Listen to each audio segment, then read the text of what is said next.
Salut tout le monde. Je ne saurais commencer cette vidéo sans vraiment remercier toutes ces personnes qui travaillent durement pour éradiquer ce violent virus qui met en branle toute l'économie mondiale.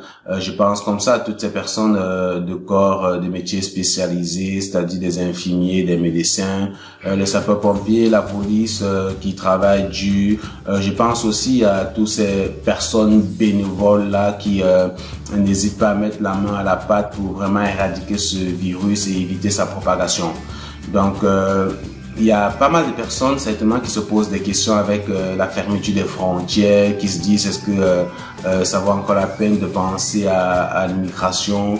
Il y a des gens qui certainement se retrouvent à l'extérieur, soit des résidents permanents, soit des citoyens canadiens, qui se demandent c'est quoi la procédure pour retourner au Canada, ou alors des personnes qui avaient déjà obtenu le certificat de résident permanent ou qui avaient une procédure en cours de traitement au Canada, qui se demandent c'est quoi la suite, qu'est-ce que ça prend, est-ce que le dossier continue à suivre son cours.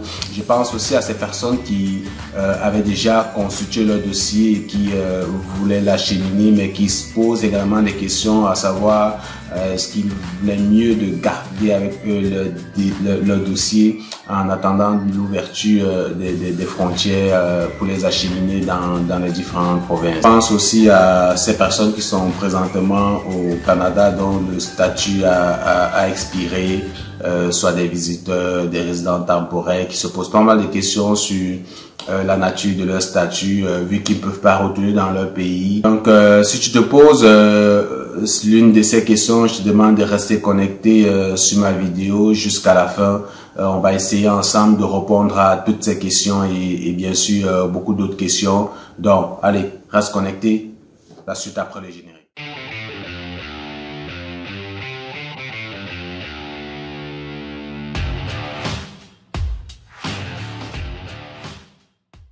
Donc, une fois de plus, salut les amis, c'est encore moi, votre ami fidèle qui vous parle des questions d'immigration sous forme de tutoriel. Vous le savez déjà, à l'heure actuelle, le monde entier, toute la planète est vraiment mis en pause par ce violent virus qui, comme ça, a paralysé toute l'économie internationale. Toutes les frontières sont en arrêt. On essaie vraiment de trouver les moyens pour éradiquer de façon définitive ce violent virus. Oui, nous sommes vraiment en guerre contre un ennemi invisible. Et puis, il y a certainement des gens qui se posent des questions sur les procédures d'immigration. Il y a certainement un impact à toutes les échelles possibles que vous pouvez imaginer, des gens qui sont restés comme ça à l'étranger, des gens qui sont présentement au Canada, des visiteurs ou des étudiants dont le permis a expiré, qui sont comme ça, comme dans une situation irrégulière, qui se posent des questions, c'est quoi la suite? Vous le savez déjà, je suis pas un expert en matière d'immigration, je suis pas un consultant, je suis pas un avocat, je suis quelqu'un de curieux qui essaie comme ça tout le temps de se mettre à jour, d'aller toujours chercher l'information sur les sites des différents ministères. C'est ce que je vous invite à faire aussi si vous vous intéressez à l'immigration au Canada. Allez tout le temps sur les différents sites, Immigration Québec, Immigration Canada, c'est-à-dire le fédéral. Toute l'information y est, toutes les réponses aux questions que vous posez y sont. Donc tout à l'heure, on va aller sur mon ordinateur, on va essayer de parcourir un ensemble de questions qui ont comme ça déjà des éléments de réponse. Donc, vous savez déjà les consignes, les amis, on va pas le répéter parce que ça fait le tour des informations et des médias. Restez chez vous, c'est vraiment la meilleure façon de vous protéger, de protéger également votre entourage. Lavez-vous les mains comme c'est indiqué et puis sachez qu'il n'est pas question de prendre les risques actuellement. Il y a certainement beaucoup de gens qui avaient déjà préparé leur dossier, constitué leur dossier, qui étaient prêts à le soumettre. Je vous dirais... peut-être, il vaut mieux peut-être attendre que les frontières soient ouvertes. Si vous avez peut-être des tests de langue à faire, si vous avez d'autres trucs qui nécessitent des déplacements, c'est peut-être mieux de rester chez vous, bien confiné. Évitez tout contact, évitez d'aller dans les différents services, peut-être pour faire des tests de langue, des examens de langue, on ne sait jamais. Vous pourriez contracter le virus en faisant ces déplacements. C'est pourquoi on vous demande vraiment de rester chez vous parce que c'est la meilleure façon de vous protéger, les amis. Pour ceux qui ont construit des dossiers peut-être en ligne, qui veulent le soumettre, qui se demandent demande est-ce qu'on peut envoyer des dossiers. Oui, si vos dossiers sont déjà prêts, vous pouvez les envoyer. Il y a certainement des lenteurs au niveau de la procédure, mais ça prendra son temps, ça suivra son cours. Donc il y a, comme je vous dis, il y a beaucoup de questions qui sont déjà répondues, qui ont déjà des éléments de réponse, et puis on va aller tout à l'heure sur mon PC, on va partager ça. Alors reste connecté jusqu'à la fin, mon ami. Donc les amis, nous sommes rendus sur mon PC. Vous le savez déjà, c'est toujours Google, votre ami fidèle. Donc on va faire une recherche sur immigration. On va aller au Québec, voir ce qu'ils disent concernant le coronavirus et les procédures d'immigration, notamment les voyages. Le site en français, vous devez déjà être familier avec ce site internet. Si c'est pas le cas, c'est peut-être parce que vous êtes nouveau sur ma chaîne, donc je vous invite à vous abonner présentement et surtout à cliquer sur la cloche de notification pour ne manquer aucune de mes prochaines vidéos. Sinon, retournez regarder mes premières vidéos pour avoir toutes les procédures d'immigration, pour être capable de constituer votre dossier vous-même. Donc, j'ai déjà longtemps parlé de ce site internet. On va aller à l'accueil ici. Puis vous voyez, il y a un gros titre. La balise a été modifiée ici. On dit coronavirus 2019. Donc il y a des mesures qui ont été prises depuis le 13 mars qui en fait concernent la fermeture des frontières. Ces mesures s'ajoutent également les décisions du gouvernement du Canada. Vous savez déjà qu'on parle du Québec et également le Canada. Le Québec, c'est une province qui a comme ça la possibilité de mettre sur pied son programme d'immigration. Il y a ces mesures qui ont été prises. Normalement, quand vous immigrez au Canada, en général, vous pouvez vous inscrire au cours de français pour améliorer votre français. Ça, c'est en suspens présentement. Bref, tous les services liés à l'immigration sont présentement à l'arrêt. On va vraiment présenter ça de façon sommaire. Vous pourriez prendre le temps de cliquer dessus, de répondre, de consulter les différentes informations si vous vous posez certaines questions. Les sessions d'information, ça aussi c'est fermé présentement. Ça concerne des gens qui arrivent au Canada. Normalement, quand vous venez d'arriver au Canada, il y a des sessions d'information qui vous permettent en fait de vous donner les premières démarches d'installation, qui vous donnent comme ça certaines orientations sur l'installation au Canada, certains services gouvernementaux. Donc ça aussi c'est en arrêt. Puis il y a des missions de recrutement. Pour ceux qui sont intéressés par le recrutement à l'international des agents d'immigration du Canada, je vous demande vraiment de prendre l'habitude de souvent consulter ce site et surtout trouver cette rubrique mission de recrutement, parce qu'il y a souvent des recrutements qui sont organisés, c'est surtout pour des gens qui sont en Europe, en France et en Belgique. Le gouvernement fait souvent des séances de recrutement, donc vous pourriez venir ici lorsque ce sera ouvert, consulter pour voir c'est quoi la prochaine date. Donc il n'y a pas grand chose ici qui est annoncé dans la province du Québec, mais la plupart des réponses aux questions, comme je vous disais, c'est vraiment le fédéral. Donc on va faire Canada, on va plutôt faire immigration Canada. Tantôt on a fait immigration au Québec, là on fait immigration Canada. Vous savez déjà, le Canada, qu'on parle du Canada fédéral, c'est vraiment comme la capitale, c'est lui qui décide de tout, de la procédure d'immigration, de votre sélection. Donc on va aller dessus. Lui également il est en anglais, donc on va le switcher en français ici. Puis vous voyez ici en tête c'est marqué COVID-19, mesures de sécurité. On va cliquer dessus. Puis juste en bas, vous voyez, il y a des questions-réponses. Donc il y a beaucoup de questions comme ça que le gouvernement a pris la peine d'apporter des éléments de réponse. Certainement, il y a des questions que vous vous posez. On va peut-être parcourir quelques-unes, puis je vais vous laisser le temps. Vous savez déjà c'est quoi la procédure pour atterrir ici. Donc vous allez parcourir les questions calmement chez vous. Je voulais juste vous montrer qu'il y a des questions comme ça qui ont déjà des réponses. On va prendre quelques questions vite fait par hasard. les restrictions de voyage par avion. Actuellement, le Canada refuse actuellement l'embarquement à tous les ressortissants étrangers, sauf s'ils sont exemptés à bord de vols à destination du Canada en provenance de tous les pays. Donc, les personnes exemptées, c'est plus les citoyens canadiens ou les résidents permanents ou les membres de la famille. Donc, je vous laisse le temps de lire ça. Une autre question que beaucoup de gens se poseraient probablement, quelles sont les restrictions de voyage terrestre à compter de minuit le 20 mars. Donc depuis le 20 mars, le Canada et les États-Unis ont convenu de limiter temporairement tous les déplacements non essentiels à la frontière canado-américaine. Donc cette mesure de collaboration et de réciprocité entre le Canada et les États-Unis permettra de limiter les déplacements. Donc également par voie terrestre, c'est pas possible d'entrer au Canada. Si vous êtes résident permanent, est-ce que c'est autorisé d'entrer au Canada?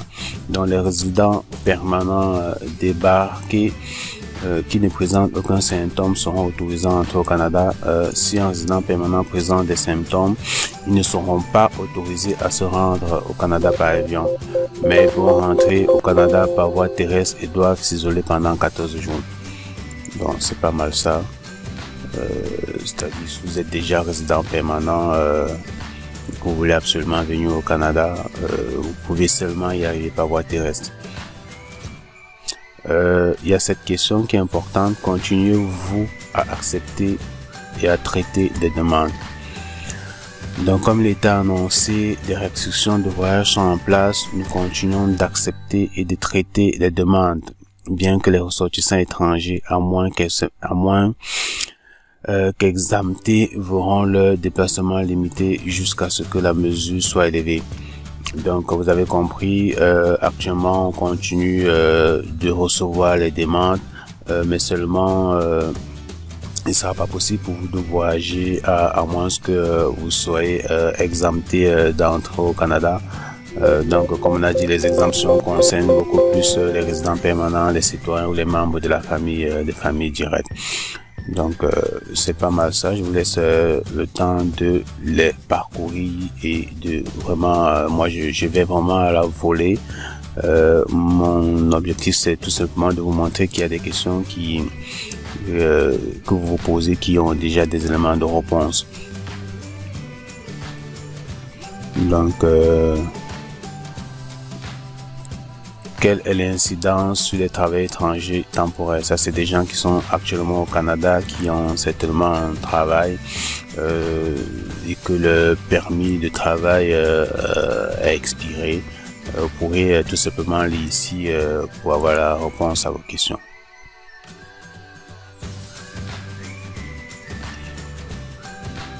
Donc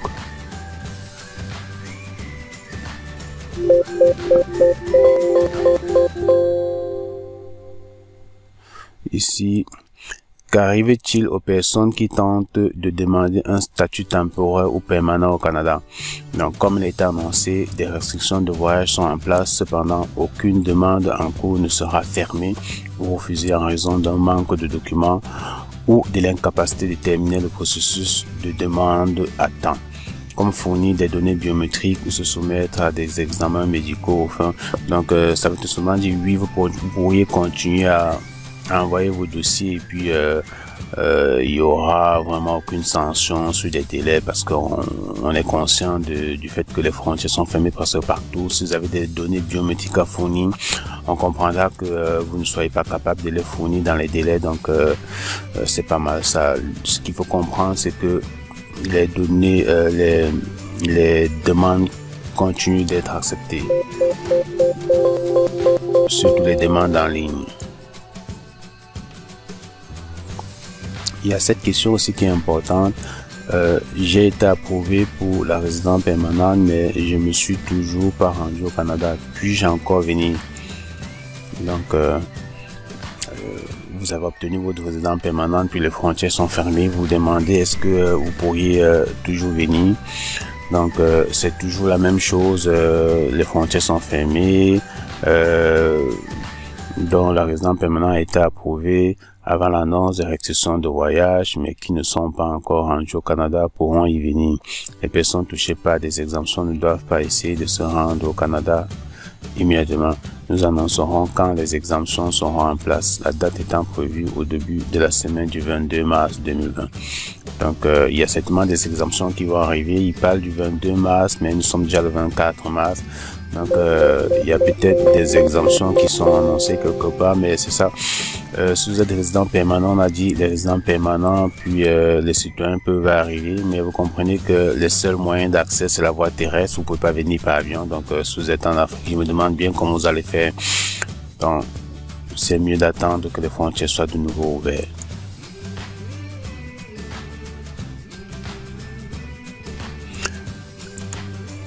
Est-ce qu'un étranger qui détient un visa ou une autorisation de voyage valide, mais aucun permis d'études ou de travail, peut-il venir au Canada? Donc, vous avez une autorisation de voyage valide pour venir au Canada, mais pas comme étudiant ou travailleur. Donc, la réponse à cette question est là.